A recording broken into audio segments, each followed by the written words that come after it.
The taste of metal flooded my mouth as my sister's fingers closed around a set of BMW keys. My jaw had clenched so hard I'd bitten the inside of my cheek, and I didn't even notice until blood mixed with the champagne I'd just sipped. The metallic warmth spread across my tongue while Paige twirled like she was 16 instead of 32. Her squeals bounced off the Christmas decorations, while our parents watched her with the kind of pride I'd spent 34 years trying to earn. The tree lights cast dancing shadows across the living room walls, illuminating the scene like some cruel theater production. Dad's face glowed with unfiltered joy as he watched Paige pirouette, his reading glasses pushed up on his forehead, forgotten. Mom clasped her hands beneath her chin like she was witnessing a miracle unfold, tears already glistening in her eyes.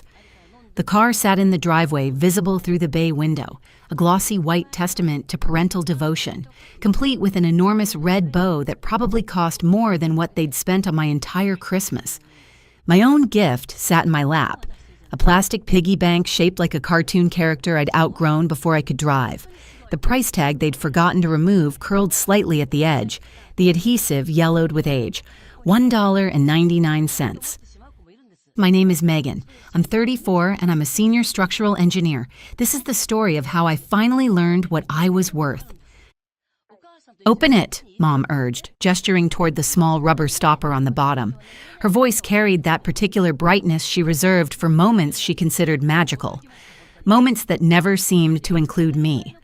My fingers moved mechanically, the rubber stopper resistant at first before giving way with a soft pop. 2 crisp $1 bills fluttered onto the hardwood floor, landing face up near my sock-covered feet. George Washington stared up at me twice, his expression as stoic as I was trying to keep mine. "It's the start of your future home fund, honey." Dad dismissed me with a wave, already turning back to admire the gleaming white BMW through the window. The morning light caught its chrome accents, sending prismatic reflections dancing across the ceiling. "You're always so responsible with money, not like some people." He winked at Paige, who pretended to look offended, swatting at his arm with perfectly manicured fingers. The silence stretched like taffy between us until Mom filled it with the explanation she'd clearly rehearsed. "Paige needs reliable transportation for her graphic design clients. Those artsy types expect a certain image, you know. First impressions matter in her industry." I wanted to ask what industry. Paige had been building her portfolio for 6 years now, cycling through interests like seasons. Photography, then jewelry making, then interior decorating, and now graphic design. Each pivot funded by our parents without question. Each failure absorbed without consequence. Paige dropped onto the couch beside me, the cushions shifting under her weight. Her expensive perfume, something French that probably cost more than my monthly grocery budget, clouded my senses as she leaned close. "Don't worry, sis. I'll drive you around whenever you need." She patted my knee like I was a child who'd lost at a board game. "Your little Toyota must be on its last legs by now. What is it, like 10 years old?" "7, I heard myself say. "And it runs fine." The Toyota I'd paid off myself 3 years ago. The Toyota that had carried me 7 hours through mountain passes yesterday, its heater working overtime against the December chill. The Toyota that was more reliable than any relationship in this room, more faithful than any promise my parents had ever made me. I placed the piggy bank on the coffee table. The plastic made a hollow sound against the glass, a sound that seemed to echo in the sudden quiet. The cartoon character's painted smile mocked me, frozen in perpetual cheerfulness, oblivious to irony. "Excuse me, bathroom." I walked, didn't run, up the familiar stairs. My hand trailed along the banister I'd slid down as a child, back when I still believed this house held warmth for me. Past the wall of family photos where Paige's face dominated every frame. Her first day of school, gap-toothed and beaming. Her prom, draped in a dress that cost $400. Her college graduation, flanked by both parents while I'd sat 3 rows back, still finishing my shift at the campus bookstore.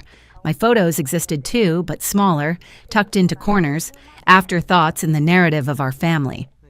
The bathroom door clicked shut behind me, and I twisted the lock with trembling fingers. The click of the mechanism felt final, like closing a chapter. My reflection stared back from the mirror above the sink, eyes dry, face composed. the face of someone who had learned early not to show weakness, not to take up space, not to need too much. I pressed my palms against the cold marble counter, the stone leaching heat from my hands, and waited for tears that wouldn't come. The pressure built in my chest instead, concrete hardening around my lungs, settling into the spaces between my ribs. I'd felt this before, this particular weight, at every birthday party that wasn't quite as special as Paige's. At every holiday where my accomplishments were noted briefly before conversations returned to my sister's dreams. At every family dinner where I'd sat quietly while Paige held court, her stories somehow always more interesting, more worthy of attention. This morning, I'd rehearsed my announcement during the entire drive from Seattle. 7 hours of mental preparation, 7 hours of imagining how this Christmas would be different. Senior structural engineer, the promotion I'd earned through nights and weekends of extra work, through projects that kept me at the office until midnight, through calculations and designs for buildings that would stand for generations. The Hartwell Tower, the Meridian Complex, the community center that had won a regional architecture award, all bearing my fingerprints in their foundations. I'd imagined their faces lighting up with pride, finally seeing me as something more than Chelsea's responsible older sister. Maybe Dad would shake my hand, his grip firm with respect.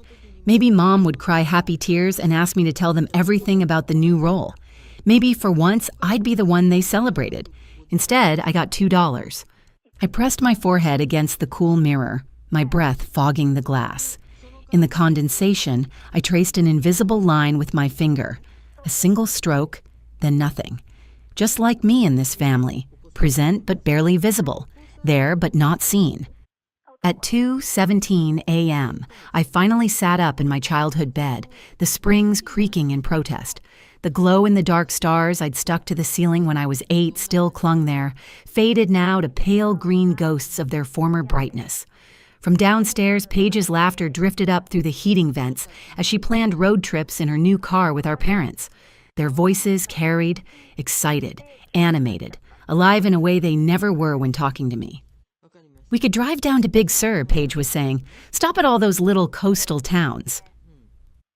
"Oh, you'll love Carmel," Mom replied. "We should go together, a girls' trip." A girls' trip.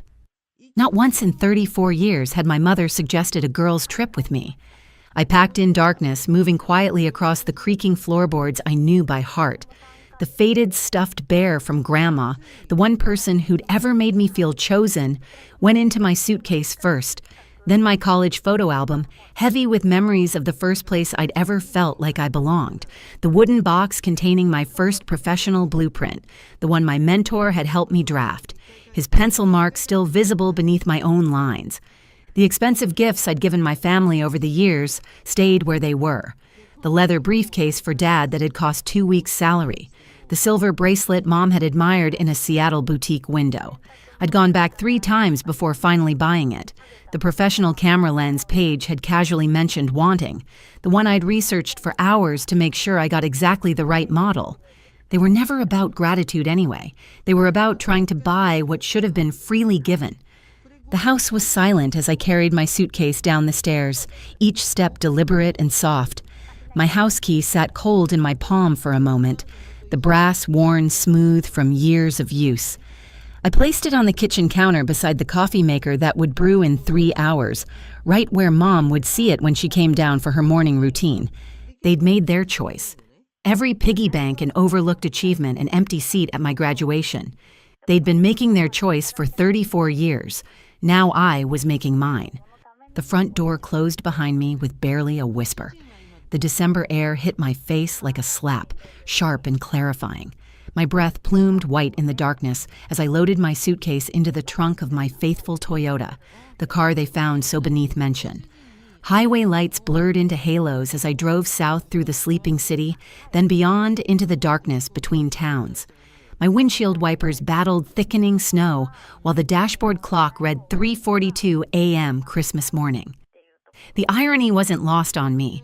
While families across the country would wake to joy and togetherness, I was fleeing mine at 70 miles per hour on an empty highway.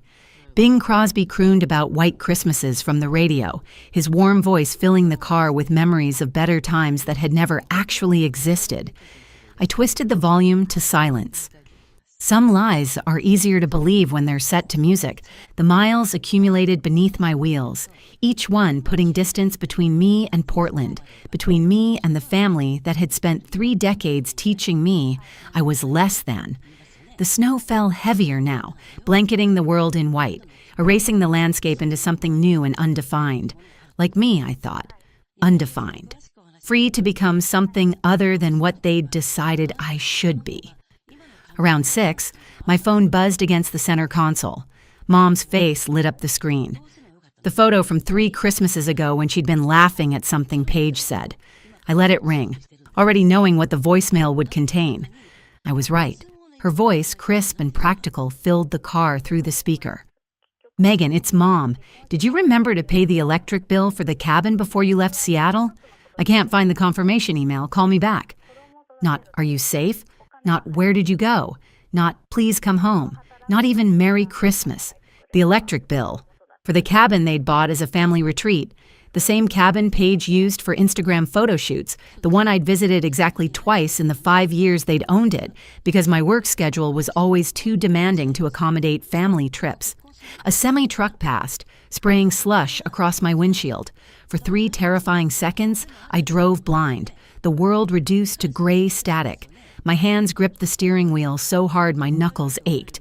Then the wipers cleared enough space to see, and I was still here, still moving forward, still alive. The memories flooded faster than the wipers could clear them away, each one a snapshot of systematic exclusion. 5th birthday, the first one I remember clearly. Paige got princess decorations, pony rides, a 3-tier castle cake that Mom had special ordered from a bakery downtown. 30 neighborhood kids wearing party hats, their laughter ringing through our backyard. A magician who pulled a rabbit from his hat and Paige got to keep it. She named it Snowball and lost interest within a month. My birthday the following year, grocery store sheet cake with my name misspelled, Megan instead of Megan. 2 friends from kindergarten, their mothers eager to leave. Paper plates from the dollar bin, already creased from poor storage. No magician, no pony, no 30 kids, just me and chocolate frosting and the first seeds of understanding that something wasn't equal. Your sister needs the social stimulation, Dad had explained, when I'd finally worked up the courage to ask why. His hand had rested on my head, a gesture meant to be comforting. You're more independent, sweetheart. You don't need all that fuss. Independent, their code for you don't need us. A label they'd affixed to me like a price tag, using it to justify every disparity that followed. High school graduation, 4 years of straight A's, advanced placement courses, staying after school for extra help I didn't need just to show dedication. Valedictorian. My carefully crafted speech about persistence and dreams had taken me weeks to perfect. I'd practiced in front of my bedroom mirror until I knew every word, every pause, every moment where I'd look up and meet my parents' eyes. But when the moment came, I looked out at the family section and found empty seats. Paige had a junior varsity soccer game, an away game 2 hours from home, a game that wouldn't affect any standings, a game just like dozens of others. They'd chosen it over the speech their daughter would only give once. We'll watch the recording, Mom promised when they got home that night, Paige still in her soccer uniform, dirt streaked across her shin guards. The VHS tape sat unwrapped on my dresser until I left for college. To my knowledge, they never watched it. Your sister needs the encouragement, Mom had said, as if that explained everything. You always succeed without our help. Without help, their code for you're on your own. A self-fulfilling prophecy. Of course I succeeded without their help. I never had any other choice. College years flashed before me as highway signs counted down miles to the California border. Working 25 hours weekly between the campus bookstore and the cafeteria, my hands perpetually smelling of coffee and old paper, taking maximum course loads to graduate early, to save money on tuition they weren't going to help with anyway, stretching student loans and scholarships until they squeaked, until every dollar had a purpose and there was nothing left for extras. While I worked, Paige explored artistic inspiration across Europe on our parents' dime. 6 months in Paris studying light, 3 months in Barcelona, understanding architecture. 2 months in Florence, absorbing Renaissance energy. Her Instagram feed from that year was gorgeous. Cafes and cathedrals and sunsets over ancient rooftops. My feed was non-existent. I didn't have time for social media between classes and work and studying and trying to build something from nothing. "Your sister needs to find herself," Dad had insisted during one of our rare phone calls, his voice carrying that tone of patient explanation, as if I were a child who couldn't grasp complex concepts. "You've always known exactly who you are. Known who I am." Their code for "you don't deserve exploration." As if my identity were so fixed, so simple that I couldn't possibly benefit from the same opportunities they lavished on Paige. My phone rang again, cutting through the memories. Not family this time, Daniela Reyes. My college roommate turned lifelong friend, the one person who'd witnessed the disparity firsthand and never tried to explain it away. "Where are you?" Her voice, warm with worry, filled the car through Bluetooth. In the background, I could hear the soft sounds of her apartment, a coffee maker percolating, morning news murmuring from a television. "Somewhere in southern Oregon." My voice sounded hollow, like it was coming from far away. "Heading south." To where? The question hung in the air, unanswerable. I hadn't thought that far ahead. All I'd known was that I needed to leave, needed to put miles between myself and the $2 valuation they'd placed on my worth. "I don't know." The line went quiet for a moment. I could picture Daniela in her kitchen, dark curls pulled back, coffee mug cradled in both hands, forehead creased with concern. We'd been friends for 16 years, since the day we'd been randomly assigned as roommates freshman year. She'd seen me cry exactly 3 times, twice over breakups, once over a grade that had threatened my scholarship. She knew what it meant that I wasn't crying now. "Come to San Francisco," she said finally, her voice leaving no room for argument. "Stay with me, as long as you need." "Daniela, I can't impose." "Stop." The word cut through my protest like a blade. "You've spent your whole life being the helper, tutoring other students, covering shifts for coworkers, taking care of everyone except yourself. Let someone help you for once." The words cracked something open inside me, something I'd kept sealed tight for so long I'd forgotten it existed. Help? Such a simple concept. In my family, help flowed one direction, toward Paige, toward my parents' projects, toward anything and anyone except me. The idea that I could receive without owing, could accept without immediately calculating how to repay. It felt foreign, almost dangerous. "Okay," I whispered, surprising myself. "Text me your location every hour," Daniela instructed, her tone shifting into practical mode. "Drive safe. Stop if you need to rest. I'm making up the guest room right now." The call ended. I eased back onto the highway, wipers clearing fresh snow. For the first time since leaving Portland, my shoulders lowered slightly from their defensive hunch. Somewhere ahead, someone was preparing a space for me, someone who expected nothing in return except my safety. By 7:30 a.m., I crossed the California state line. The Welcome to California sign gleamed in early sunlight, snow giving way to rain, and then to dry pavement as I descended from the mountains. My phone screen showed 17 missed calls, 32 text messages. I didn't read them. With deliberate motions, I turned off notifications from Mom, Dad, and Paige. The silence felt weightier than any accusation they could hurl, heavier than any guilt trip they could construct. In that silence, I could hear myself think for the first time in years. My stomach growled, reminding me I hadn't eaten since yesterday's Christmas Eve dinner, a meal I'd barely touched, too nervous about my planned announcement to enjoy the food. A small roadside diner appeared ahead, its neon open sign a beacon in the gray morning light. The parking lot held only 3 other cars, their windshields still wet with recent rain. Inside, warmth enveloped me like an embrace. Coffee-scented air and the sizzle of breakfast on a distant grill. Booths upholstered in cracked red vinyl, a counter lined with chrome stools, and a Christmas tree in the corner decorated with what looked like decades of accumulated ornaments. The kind of place that existed outside of time, serving the same menu to the same kinds of travelers year after year. An older waitress with silver-streaked hair approached with a coffee pot already in hand. Her uniform was slightly faded, her name tag reading Gloria in letters that had seen better days, but her eyes were sharp and kind. "Rough night?" she asked, filling a mug without waiting for my answer. Steam rose between us, carrying the rich scent of strong brew. "Rough life," I muttered, then felt immediately embarrassed by the melodrama. I was sitting in a warm diner on Christmas morning with a car that worked and a friend waiting for me and a job that paid well. What right did I have to complain? But Gloria didn't flinch. She set the coffee pot on the table and slid into the booth across from me, something I suspected wasn't standard diner protocol. "Honey, I've been serving coffee for 40 years. I know heartbreak when I see it." Her weathered hand rested briefly on mine, her skin papery and warm. "Family or boyfriend?" "Family?" She nodded slowly, as if I'd confirmed something she already knew. "Blood makes you related. Love and respect make you family."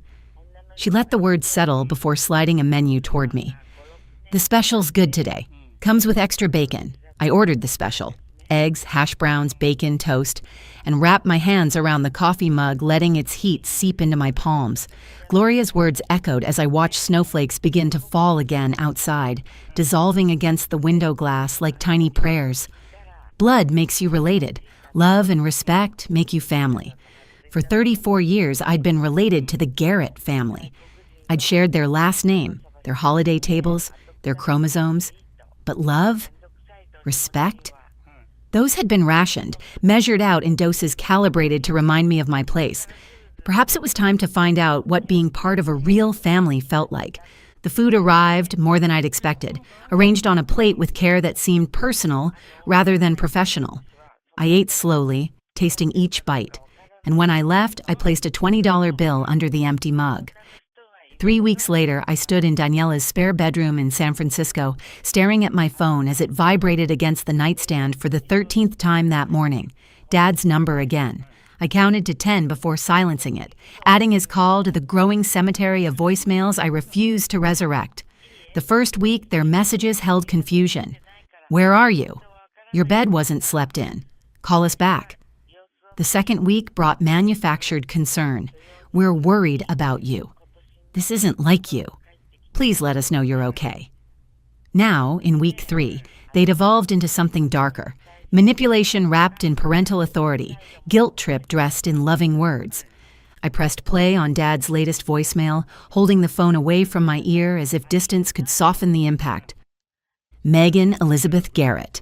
His voice thundered through the speaker, using my full name the way he always did when asserting control. "If you don't return this car immediately, I'll report it stolen. This childish behavior has gone on long enough. You're 34 years old, not some teenager throwing a tantrum. Your mother has been worried sick, and frankly, I expected better from you." The Toyota. My Toyota. The one with my name on the title. The one I'd paid for with my own money. The one with 7 years of paid-off receipts filed neatly in my filing cabinet. He couldn't report it stolen any more than he could report the sky stolen, but the threat was designed to trigger panic, to send me scrambling back into the fold. I crushed the throw pillow against my stomach, swallowing the acid that rose in my throat. The familiar urge surged. Call back, explain, apologize, smooth things over. The urge of a lifetime spent keeping peace at any cost. Dad's threat about the Toyota never materialized.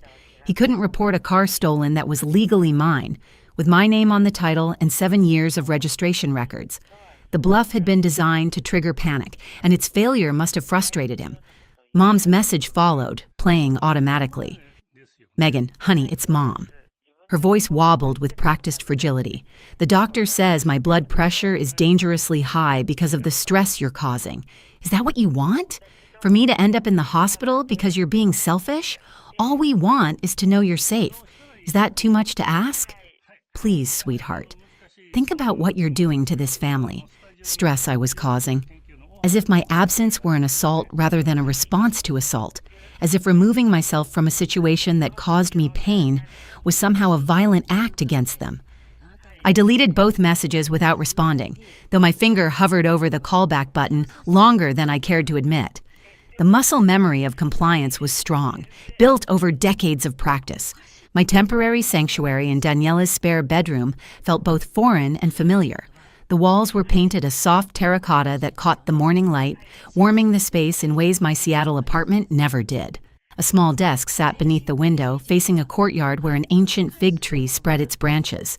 Daniela had placed a vase of fresh flowers on the dresser. Dahlias, my favorite, though I couldn't remember ever telling her that. On the desk, my laptop displayed an email I'd rewritten 14 times. The cursor blinked patiently, waiting for me to make a decision. Dear Mr. Sanderson, I am writing to formally request a transfer to our San Francisco office, effective as soon as position availability allows. My work record and project history are available for review, and I am prepared to discuss this transition at your earliest convenience. My finger clicked send before I could reconsider again. No family connections, no favors called in, just my work record, my reputation, my worth as a structural engineer. Either it would be enough or it wouldn't. I spent the next 3 hours trying not to refresh my email obsessively, failing at this endeavor approximately every 4 minutes.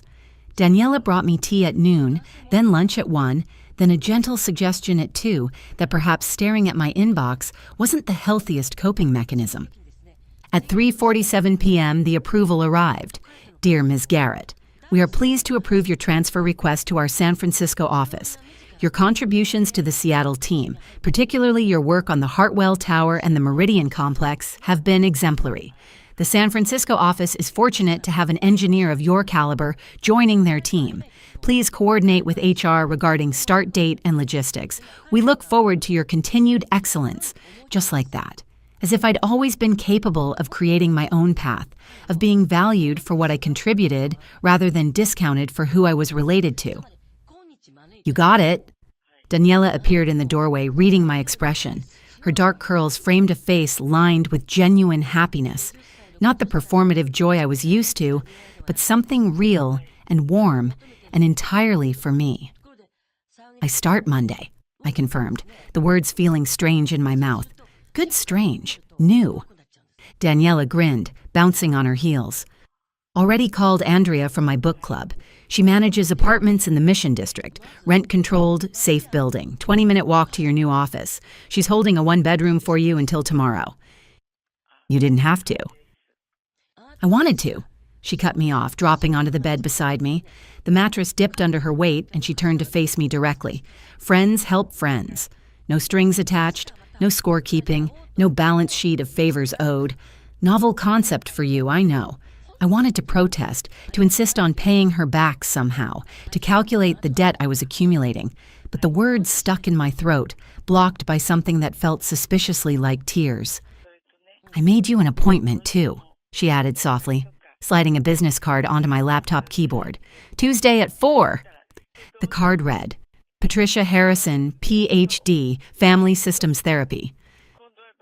I'm not crazy, I whispered, the defensive reflex immediate and ingrained. No, Daniela agreed, her hand finding mine. But you've been carrying something heavy for a very long time. 34 years of something heavy. It might help to put it down somewhere safe. Tuesday afternoon, Dr. Harrison's office smelled like lemon furniture polish and old books.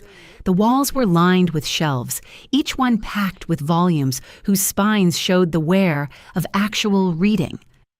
A small fountain burbled in the corner, its sound designed to soothe, and 2 armchairs faced each other across a low table holding a box of tissues.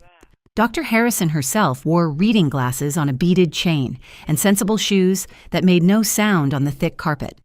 Her gray hair was cut short, practical, and her eyes held the particular patience of someone who had heard many stories and judged none of them. She didn't rush to fill silences. When I struggled to begin, she simply waited, her hands folded loosely in her lap, her presence steady and undemanding.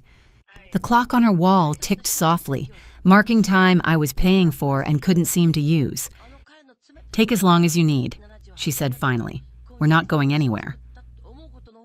Favoritism, I said at last, the word heavy on my tongue, a stone I'd been carrying in my mouth for decades. My entire life. Everything went to my sister. Attention, money, celebration, pride. I got what was left over, which was usually nothing. Dr. Harrison nodded slowly. That must have been very painful. I thought I was over it. The admission surprised me. I thought I'd accepted it, moved on, built my own life. But then Christmas happened and... I trailed off, gesturing vaguely at the wreckage of my previous certainty. What happened at Christmas? I told her about the BMW and the piggy bank, about the $2 meant to start my future home fund while my sister received a $50,000 car, about the promotion announcement I'd never gotten to make, about the wall of photos and the empty seats at graduation, and the years of being told I was independent, as if it were a compliment rather than an excuse. Dr. Harrison listened without interruption, occasionally nodding, sometimes jotting a note on the pad in her lap. When I finally ran out of words, she was quiet for a moment. "And how did all of that make you feel?" she asked. "Not how were you supposed to feel, not how you told yourself to feel. How did it actually feel?" The question cut through my carefully constructed narratives, past the intellectual understanding I developed, straight to something raw and bleeding. Like I was worth exactly $2, I answered. Like nothing I did would ever be enough. Like I was born into a family that saw me as an afterthought, and no matter how hard I worked or how much I achieved, I would never be seen as anything more. Dr. Harrison leaned forward slightly. "That's a lot of weight to carry, and you've been carrying it alone for a very long time." Something cracked open inside me then. A door I hadn't known was locked. The tears I'd been unable to cry in my parents' bathroom finally came, silent at first and then not, shaking loose from somewhere deep and old and exhausted. Dr. Harrison didn't offer tissues or platitudes. She simply sat with me while I cried, her presence a witness to grief I hadn't allowed myself to feel. "We have a lot of work to do," she said gently when the tears finally subsided, "but you've already done the hardest part. You left. You asked for help. That takes enormous courage." I nodded, wiping my face with the back of my hand. Courage wasn't a word I'd ever associated with myself, but maybe that was just another lie I'd been told and had believed. The apartment Andrea showed me was small, 650 square feet with a kitchenette barely wide enough for a refrigerator, a bathroom where you could touch both walls if you stretched, and a single bedroom just large enough for a bed and a dresser. But the windows faced west, catching afternoon sun that spilled across worn hardwood floors in warm rectangles. A fire escape hung outside the bedroom window, draped with fairy lights from the previous tenant. "It's not fancy," Andrea said apologetically, tucking a strand of gray hair behind her ear. "But the building's safe, the neighbors are quiet, and the landlord actually fixes things when they break." "It's perfect," I said, and meant it. The apartment was mine by nightfall. I signed the lease with a hand that barely trembled, wrote a check for the deposit with money I'd earned myself, and stood alone in the empty space that belonged to no one but me. I bought a futon, a lamp, a small desk. Nothing more. The emptiness felt intentional rather than impoverished. Space to grow into, room to become whatever I would become next. No inherited furniture carrying memories of a family that had never truly included me. No decorations chosen to please anyone else's taste, just walls and light and possibility. Daniela dragged me to a pottery class the following Saturday, despite my protests that I had no artistic ability, that I'd embarrass myself, that I had work to catch up on. "You need something that isn't work or therapy," she insisted, practically pushing me through the door of the community center. "Something where you make things with your hands and don't have to think." The studio smelled of wet clay and mineral-rich earth.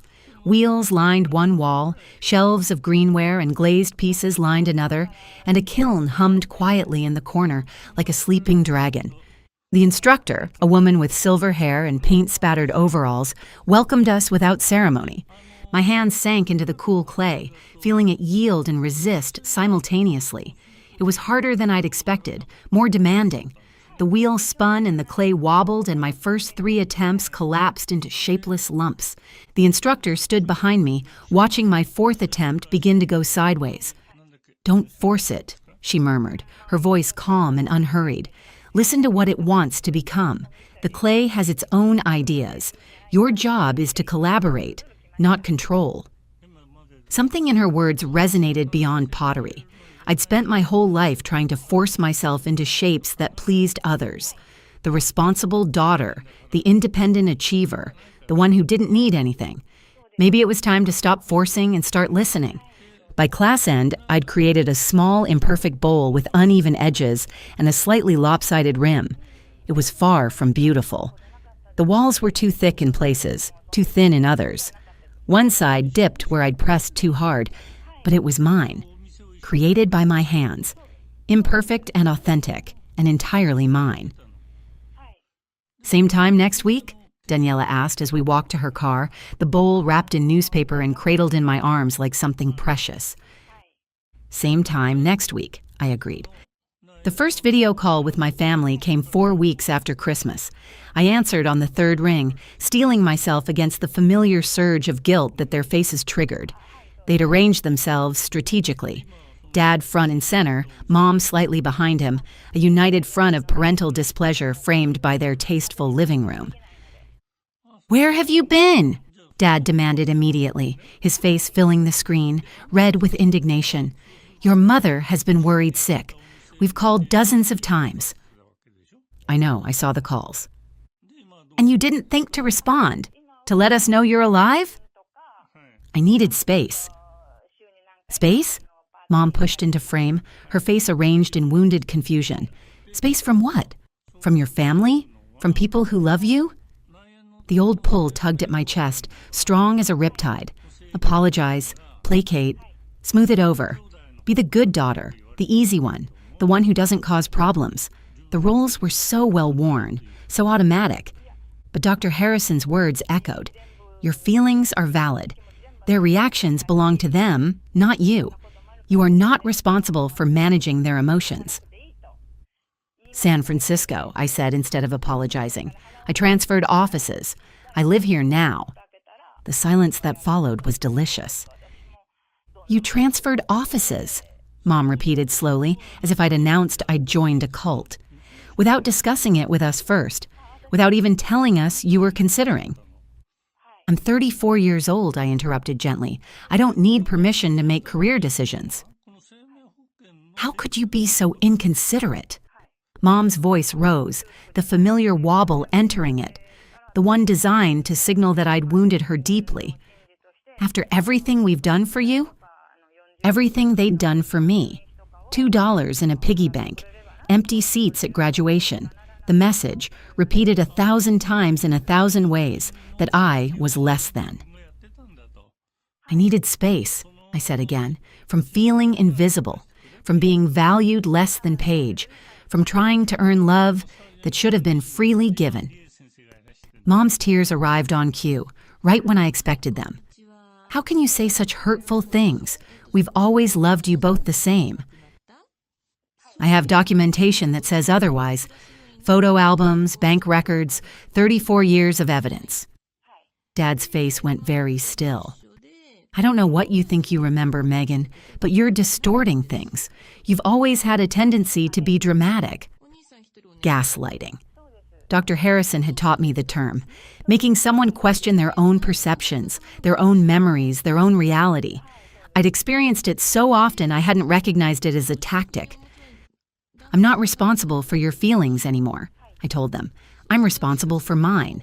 And mine have been telling me for 34 years that something in our family is broken. This conversation is over, Dad announced, his voice cold, until you're ready to apologize. I felt the old panic rise, the fear of being cut off, rejected, abandoned. Then I remembered. I'd already been cut off. I'd been cut off since childhood, excluded from the inner circle of family that revolved around Paige. This was just making the unofficial official. Then I guess we're done talking, I answered and ended the call. In the days that followed, the rumors reached me through various channels. LinkedIn messages from former co-workers who'd heard things, texts from distant relatives who wanted to check in. According to the narrative my family was spinning, I'd had a mental breakdown. I was living in squalor. I'd possibly joined a cult. I was unstable, ungrateful, possibly dangerous. Paige's Instagram featured tastefully filtered photos of her looking concerned, captions about praying for family members struggling with mental health and hoping my sister finds peace. The comments were full of supportive emojis and offers of prayers. None of them knew the real story. None of them asked. My new co-workers knew nothing of this narrative. They saw only my work. The precision of my calculations, the innovation in my designs, the way I solved problems other engineers found intractable. When my team finished the Henderson Bridge project ahead of schedule, my supervisor took me aside to praise my leadership. When I proposed a new approach to load distribution that saved the company 12% on materials, it was implemented across all current projects. Here, I was valuable. Here, my worth was measured in what I contributed, not in relation to who I wasn't. Paige showed up unannounced at my office building 10 days later. Our company's San Francisco headquarters was listed on the public website. Any search for my employer would have revealed the address. I watched from a conference room window as she approached the reception desk, her designer handbag on her arm, her expression arranged in sisterly concern. She'd come to rescue me, presumably, to bring me back to the fold, to help me see reason. Daniela happened to be dropping off lunch at that exact moment. Their encounter lasted 30 seconds. "She's in meetings," Daniela informed her coolly, "and she'll remain in meetings indefinitely for uninvited visitors." I didn't go downstairs, didn't explain or justify or apologize, just watched from 7 stories up as my sister stood on the sidewalk for several minutes, looking up at windows she couldn't identify before finally turning and walking away. My therapy group met Wednesday evenings in a church basement that smelled of old coffee and worn hymnals.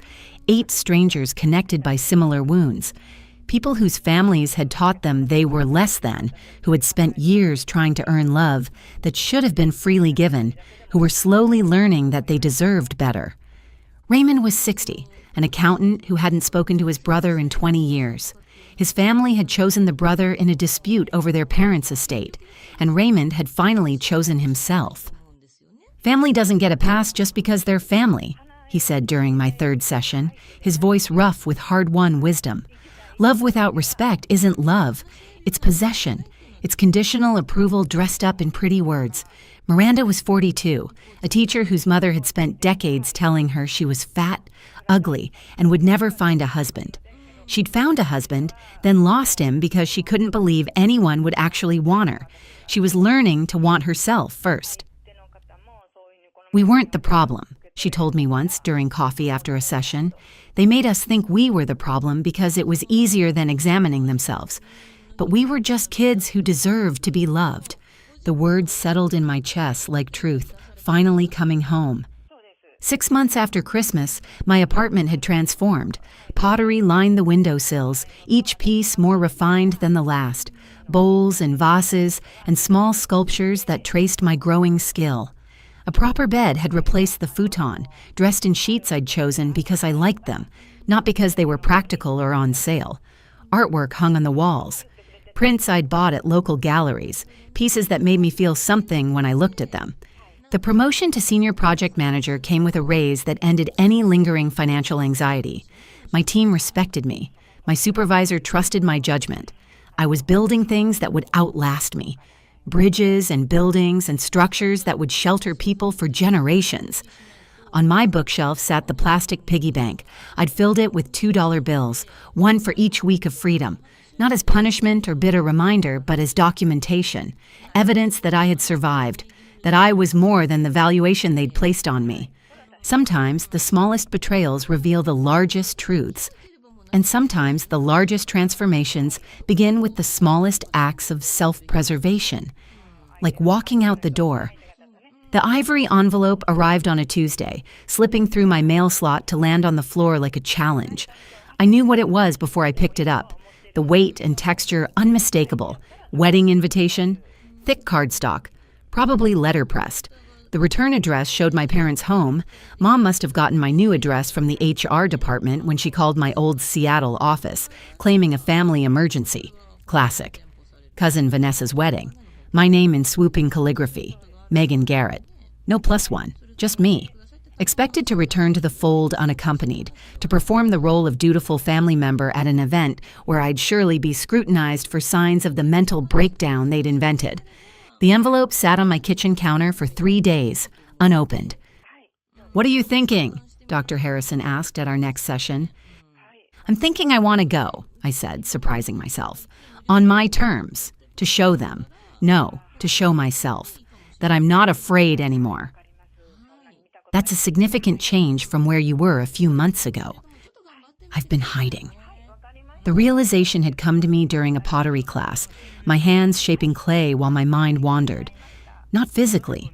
They know where I am, but emotionally. I've been avoiding them because I was scared of falling back into old patterns, scared of becoming the old Megan who apologized and accommodated and shrank to fit whatever space they allowed her. And now? Now I want to test myself. I want to stand in that room with all of them and feel nothing but my own 2 feet on the ground. Dr. Harrison smiled slightly. That sounds like growth. I booked a room at the Westin, 4 blocks from the venue. Dad called twice, insisting I stay at the family rental house with everyone else. Like a real family, he'd said, as if that phrase meant anything anymore. I let his voicemails pile up without responding. The boundary was the message. My flight from San Francisco touched down at PDX in the late afternoon, giving me just enough time to check into the Westin, shower off the travel, and change into the emerald dress I'd packed specifically for this moment. The rehearsal dinner glowed golden against the twilight Portland sky, the venue's large windows spilling warm light onto the sidewalk where I stood. I could see figures moving inside, family members I hadn't seen in 7 months, some I hadn't seen in years. They'd all have opinions. They'd all have heard the stories. I touched the smooth stone pendant Daniela had given me before I left. "Strength isn't about not feeling fear," she'd said, fastening the clasp behind my neck. "It's about feeling it and walking forward anyway." My heart pounded against my ribs. My palms were slick with sweat. But my feet moved forward, carrying me toward the heavy wooden door. I straightened my shoulders and pushed it open. The buzz of conversation died like someone had pulled a plug. Heads turned in waves. First the people nearest the door, then those further in. A ripple of recognition spreading through the room. My mother's hand flew to her throat. My father's drink paused halfway to his lips. Cousin after cousin stopped mid-word to stare. I'd changed. The woman who'd fled at Christmas was a shadow, uncertain and diminished. This woman wore tailored black pants, an emerald silk blouse that matched her eyes, heels that announced each step with quiet authority. The diamond studs in my ears, purchased with my own money for no occasion other than wanting them, caught the light as I scanned the room. I didn't rush toward anyone, didn't apologize for my entrance or try to minimize my presence. Just stood in the doorway for a moment, letting them look, letting them see what 7 months of therapy and self-work and freedom had created. Paige approached first, arms outstretched for a hug, but something was different about her. The designer watch was gone from her wrist. The highlights in her hair had grown out, darker roots showing. Her smile seemed strained rather than entitled, and up close I could see shadows under her eyes that no amount of concealer could fully hide. "You look amazing," she said, embracing me briefly. Her arms felt thinner than I remembered. "Thank you." I stepped back, maintaining the space between us. "How's the BMW treating you?" Something flickered in her face. Embarrassment, maybe, or shame. I had to trade it in. Got a Honda now. More practical, you know? Beyond her shoulder, I spotted our parents huddled with Aunt Martha near the bar. Mom was dabbing at her eyes with a cocktail napkin. For whose benefit, I couldn't tell. Dad's shoulders slumped forward in a posture I'd never seen before. All the bluster and authority somehow deflated. Cousin Tara appeared at my elbow, vodka tonic in hand, her eyes bright with gossip. "God, am I glad you're here," she whispered conspiratorially. "You wouldn't believe the drama since Christmas." "Try me." "Your parents are selling the house." She leaned closer, her voice dropping. "Medical bills, they say, but everyone knows they've been floating Paige for years. All that money for her businesses, her trips, her car. Dad's job cut back his hours, then let him go entirely. Reality finally caught up." Before I could respond, a waiter circulated with champagne. I took a glass, watching the bubbles rise and burst against the surface. Just like the family stories, I thought. What rises eventually pops. Uncle Simon approached, clasping my free hand. "You're looking well, Megan. That job in San Francisco must agree with you." "Senior project manager now," I said, the words tasting less foreign each time I spoke them. His eyes widened. "No kidding. That's wonderful. Your grandfather would be proud." More relatives orbited toward me throughout the evening, drawn perhaps by curiosity about the prodigal daughter who'd fled in the night. Cousin Michael confessed in a low voice that he'd always noticed how differently I was treated. I wanted to say something, but you know how families are. Aunt Martha hugged me too tightly, whispering, "Your father lost his job 3 months ago. Your mother's on anxiety medication. They're struggling." I absorbed each revelation with the strange detachment of someone watching waves break against a shore from which they'd retreated to higher ground. None of it changed what had happened. None of it erased 34 years of dismissal. But I could hold the information without drowning in it, a skill I hadn't possessed 7 months ago. My father cornered me during cocktail hour, bourbon heavy on his breath. The confrontation I'd been expecting, finally arriving. "Family sticks together, Megan." His voice carried the familiar weight of authority, but something essential had crumbled beneath it. He looked older than I remembered, smaller somehow. The patriarch who'd loomed so large in my childhood had shrunk to merely human scale. No matter what. "No matter what, Dad?" I met his gaze without flinching, without looking away. Or do some family members stick together while others get pushed aside? Because I have 34 years of evidence for the second option. His face reddened. "We've always supported you." $2 in a piggy bank. The words came out softer than I'd expected, but they landed with precision. That was your definition of support. That was what you thought I was worth. He opened his mouth, to argue, probably, or to explain, or to reframe. But I watched the words die on his lips. For once in my life, I'd said something he couldn't dismiss or minimize or turn back against me. He walked away without responding. In the ladies' room, fixing my lipstick in the mirror, my mother appeared beside me. Her reflection showed every year of her age, makeup settling into creases that hadn't been there at Christmas. Her eyes swam with tears. Genuine ones, I thought, though I could no longer be certain. "We miss you so much," she said, reaching for my hand. I continued touching up my lipstick, not rudely, just not stopping. "I miss who I thought you were, too." The words hung between us, honest and sad and final. On the terrace, fairy lights twinkling overhead, Paige pulled me aside. The evening air carried the scent of roses from the garden below, incongruously beautiful given the conversation we were about to have. "The BMW got repossessed," she blurted out, not meeting my eyes.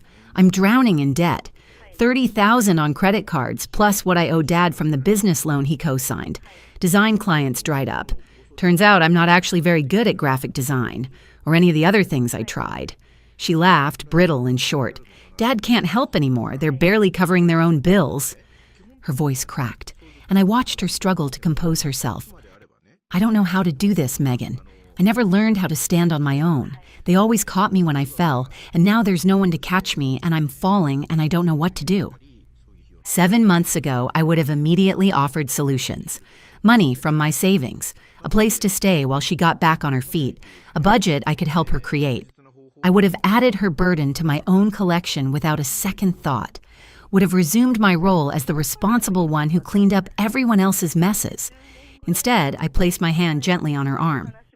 "That sounds really hard, Paige. I'm sorry you're going through that." Her eyes widened slightly at my response. She'd expected rescue. Everyone always expected rescue from me.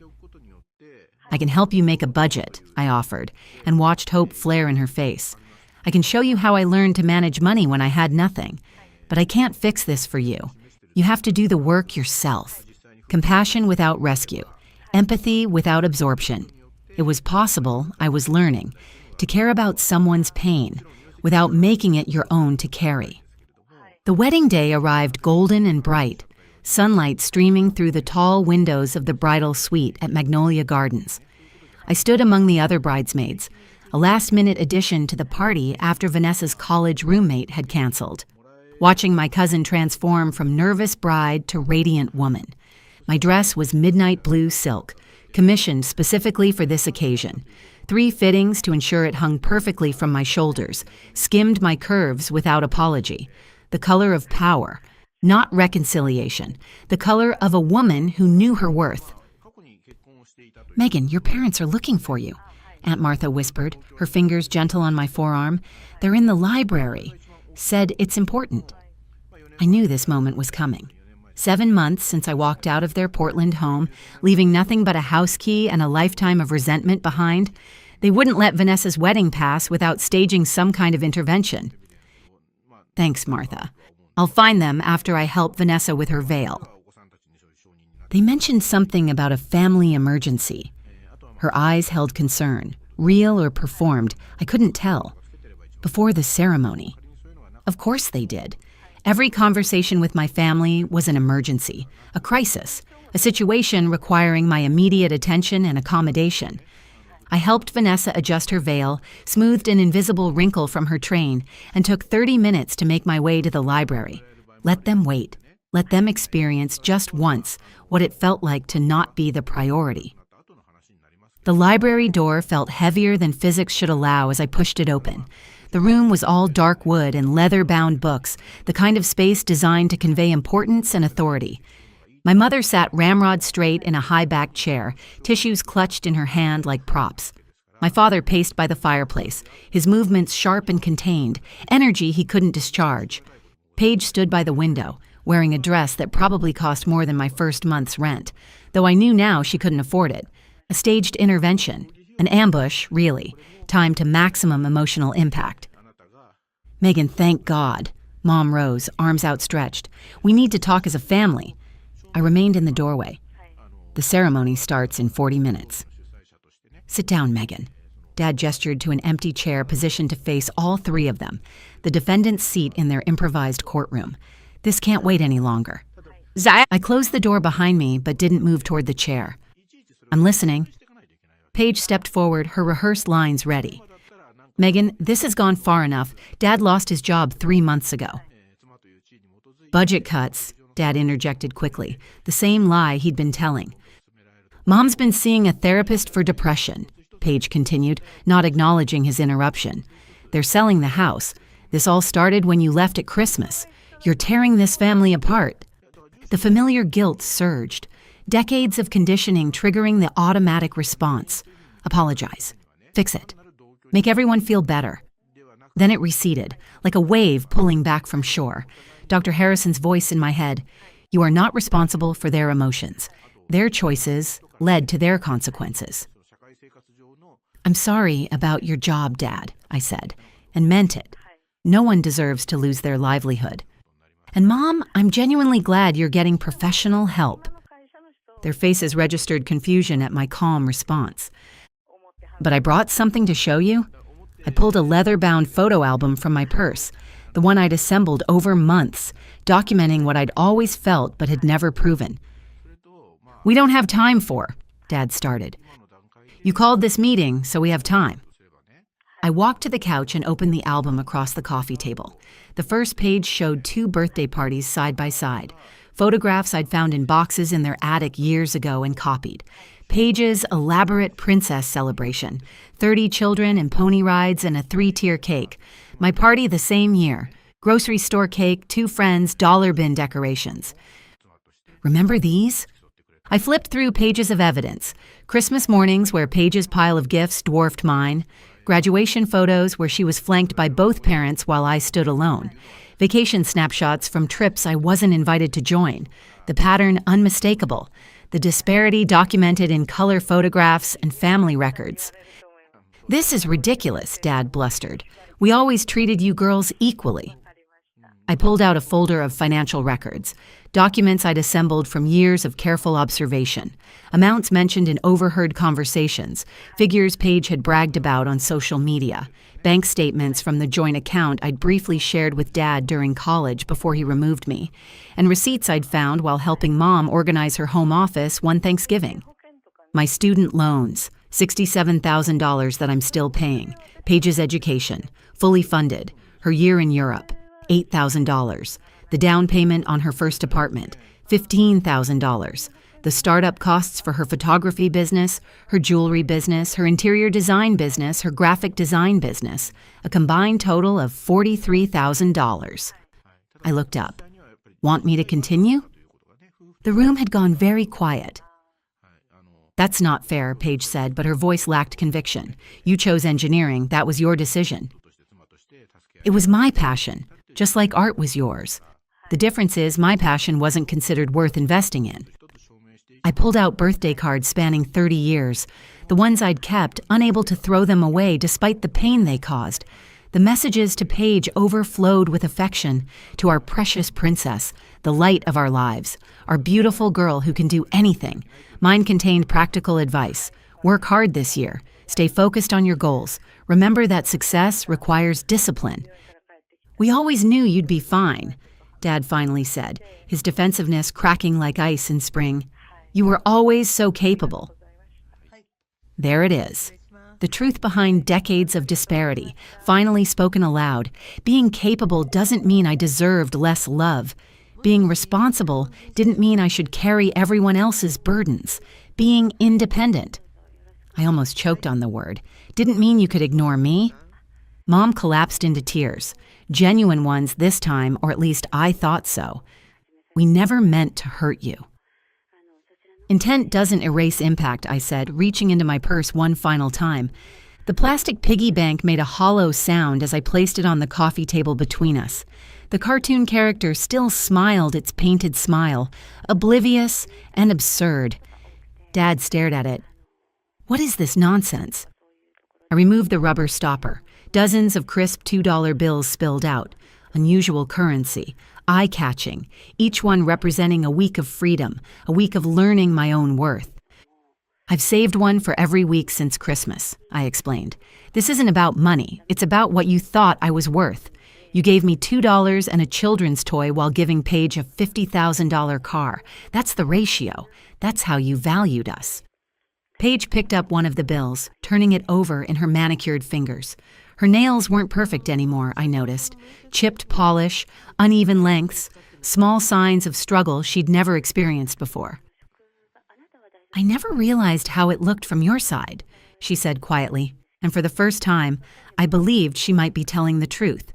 I gathered my evidence, the photo album, the bank statements, the cards, but left the $2 bills scattered across the table. I don't want apologies, I said, standing. Apologies are words, and I've had enough words. I want change, real change. I'm willing to consider reconciliation under two conditions: family therapy with a licensed professional and genuine respect for my boundaries. Those are my terms. Dad opened his mouth to argue. Some reflex about not being dictated to, probably. But Mom placed her hand on his arm. We'll do it, she said, surprising us all. Whatever it takes. Please, Megan, give us a chance to make this right. I looked at her for a long moment, trying to see past decades of hurt to the woman who might have been a different kind of mother in different circumstances. Actions, I said finally, not words. I'll believe it when I see it. I walked toward the door, pausing with my hand on the ornate knob. I need to join the other bridesmaids for the processional. Daniela flew up to support me. She's already seated in the third row. As I stepped into the hallway, smoothing my midnight blue dress, I heard Paige whisper to our parents, "She's different now." She was right. The woman who left that Christmas morning, carrying nothing but grief and resolution, driving through snow toward an uncertain future, was gone. In her place stood someone who finally understood that her worth wasn't measured by what others thought she deserved, but by what she refused to accept. The ceremony was beautiful. Vanessa glowed with happiness as she walked down the aisle. I stood with the other bridesmaids at the altar, catching Daniela's encouraging smile from the third row. When the officiant spoke about love being a choice made daily, about showing up for each other through difficulty and uncertainty, I thought about all the ways my family had failed to choose me. And I thought about all the ways I was learning to choose myself. At the reception, I danced with cousins I barely knew and made small talk with relatives who carefully avoided mentioning the family drama. My parents watched me from across the room, their faces uncertain, as if seeing me clearly for the first time. Paige approached once to ask if we could get coffee sometime, and I said yes. Not a promise of reconciliation, but an openness to possibility. 1 year after that Christmas morning, sunshine spilled across the hardwood floors of my San Francisco apartment. The space had transformed from empty potential into something that felt like home. My home, built on my terms, filled with things that meant something to me. Friends gathered around my table. A table I'd chosen myself, from a store I'd found myself, paid for with money I'd earned myself. The scent of rosemary and sage from the roasting turkey mingled with laughter, real laughter, not the strained performance I'd grown up with, not the careful navigation of egos and favorites and unspoken rules, just people who chose to be here, enjoying each other's company. To Megan, Daniela raised her glass, her dark curls catching the light from the window. Who builds bridges better than anyone I know, both at work and in life? My cheeks warmed at the toast. A year ago, I would have deflected the praise, turned attention elsewhere, made myself smaller. Now I let it land, let it settle, let it become part of who I understood myself to be. Marcus squeezed my hand under the table. 6 months together, and his touch still sent electricity through me. Not the lightning strike of infatuation, but the steady current of something building toward permanence. An environmental engineer who valued sustainability in everything, including relationships. When he'd first asked me to coffee, I'd almost declined. Old habits of self-denial die hard. Dr. Harrison had called it progress when I said yes. And to Senior Project Manager Garrett, Marcus added, his eyes crinkling at the corners, whose team finished the Anderson complex 3 weeks ahead of schedule. 3 weeks ahead of schedule and under budget, I corrected, smiling. Let's give credit where credit is due. The afternoon unfolded in warmth and ease. Friends from my pottery class brought wine and homemade bread. Colleagues from work stopped by with desserts. Daniela's partner proposed a toast to chosen family, and I felt something expand in my chest. Not the old tightness of grief, but something lighter. Something like gratitude. My phone buzzed with a video call. Paige, our monthly check-in, a ritual we'd established after 6 months of family therapy. "Merry Christmas," she said when I answered. Her apartment was visible behind her, smaller than mine now, sparsely furnished with second-hand finds, no designer furniture, no expensive art. Working 2 jobs had given her perspective, along with shadows under her eyes that spoke of hard-won transformation. "Merry Christmas. You look tired." "Double shift yesterday." She shrugged, but there was something different in the gesture. Not self-pity, more like acknowledgement. But I paid my credit card bill on time for the 3rd month in a row, so that's something. It's something. She paused, her expression shifting. "Dad's 90 days sober today. He wanted me to tell you." The information landed without the impact it might have had a year ago. Not cold exactly, but measured, protected. I'm glad he's getting help. And Mom's volunteering at the community center 3 days a week. She says it gives her purpose. Good for her. Paige nodded, understanding that I wasn't ready for more than this. These careful exchanges of information, these monthly check-ins that rebuilt trust one small brick at a time. The family therapy sessions had helped. Not healed everything, not by a long shot, but begun to shift something fundamental in how we all related to each other. "I made you something," she said, holding up her phone to show a handmade clay ornament. Clearly her first attempt at pottery, lopsided and wobbly and imperfect. "I signed up for a class. Figured if you could learn, maybe I could too." Something softened in my chest. "It's beautiful." "It's terrible." She laughed genuinely.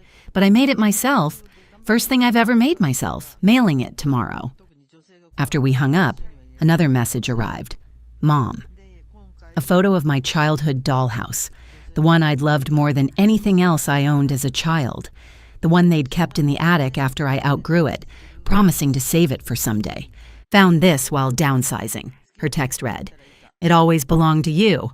Shipping it next week. Attached was a photo of transfer paperwork officially signing ownership over to me. A small gesture, maybe. A small acknowledgement of wrongs that couldn't be fully righted. But small gestures were how we rebuilt. One careful step at a time. Later, when the guests had gone and Marcus helped with the last of the dishes, I stepped onto my balcony. San Francisco Bay stretched before me, lights from the bridges reflecting on dark water like scattered stars. Buildings I'd helped design stood in silhouette against the night sky. The Henderson Bridge, the Coastal Research Center, the affordable housing complex that had won an award last month. My fingerprints on structures that would shelter people for generations. Deep thoughts? Marcus joined me, wrapping a blanket around my shoulders against the December chill. Just grateful. I leaned into his warmth. For a long time, I thought my worth was determined by how useful I could be to other people, how responsible, how accommodating. I thought if I could just be enough of those things, eventually someone would see me, really see me. And now? I considered the question, watching my breath cloud in the cold air. Now I know that worth isn't something you earn through usefulness. It's something you claim by knowing what you won't accept, what you deserve, what you refuse to settle for. Inside, visible through the sliding glass door, the plastic piggy bank sat on my bookshelf, still filled with $2 bills, one for each week of freedom, 52 of them now, a year's worth of choosing myself. Sometimes, the greatest gift, I said, is realizing what you won't accept anymore. Marcus kissed my temple, a gesture both simple and profound. I'd spent 34 years being told I was worth $2. 1 year learning I was worth infinitely more. The math finally balanced, not because my family had changed, though they were trying, and not because I'd proven anything to anyone else. The math balanced because I'd finally proved something to myself. I was worth every bridge I built, every building I designed, every bowl I shaped from clay. I was worth the friendships I'd chosen and the love I'd allowed in. I was worth the boundary I'd drawn and the distance I'd traveled and the woman I'd become. I was worth so much more than they ever gave me credit for, and I would never forget it again.